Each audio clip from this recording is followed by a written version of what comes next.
The Joe Rogan Experience.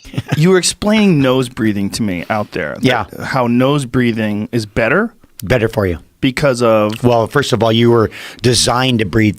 Your sinuses and your nose were designed for breathing. And so you actually emit a gas in your sinuses. From my understanding, a gas called nitric oxide, which is a vasodilator. It helps you absorb oxygen. So by breathing through your nose, plus you reduce the amount of intake that you have, and that gets you CO2 tolerant. So all of a sudden you're breathing less volume. I mean, you know from the fight game, as soon as a guy goes to mouth breathing, you're like, he's toast. You know that, right? That's your first giveaway. Yeah. So your ability to deal with stress and breathe through your nose. I mean, everybody should be breathing through their nose in their sleep, walking around. I mean, somehow we became mouth breathers in the last 200 years, and they're not sure why.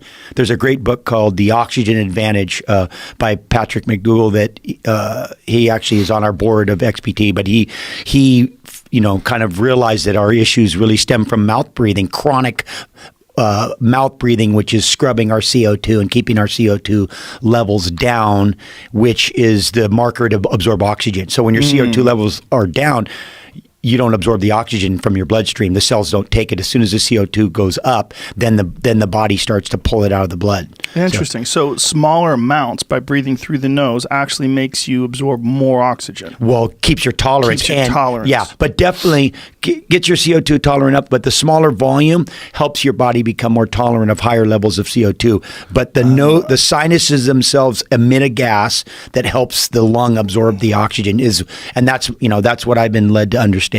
I had a broken nose until I was 40. My nose was useless. I couldn't get anything out of it. It had been broken like who knows how many times. Yeah. And the inside was all caked up with scar tissue and calcified.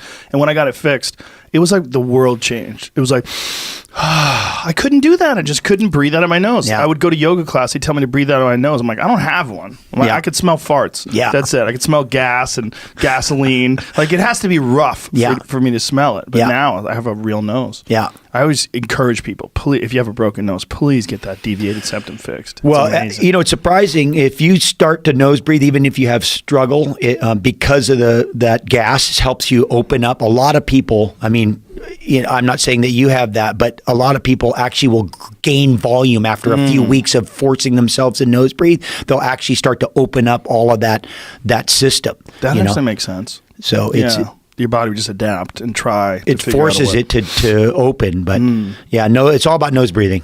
Wow. I just thought it was just more difficult, so it's probably a good thing to do for discipline. Absolutely. And if you can do your cardio and retain a nose breath, you have another gear. Because then when you go to mouth, it's like it's like having a blower in your car or something. You open up the air, and it's a whole new game. So by being able to sustain a high output with nose breathing, then and like I said, it's all about the tolerance for CO2. It's how much CO2 you can handle in your system.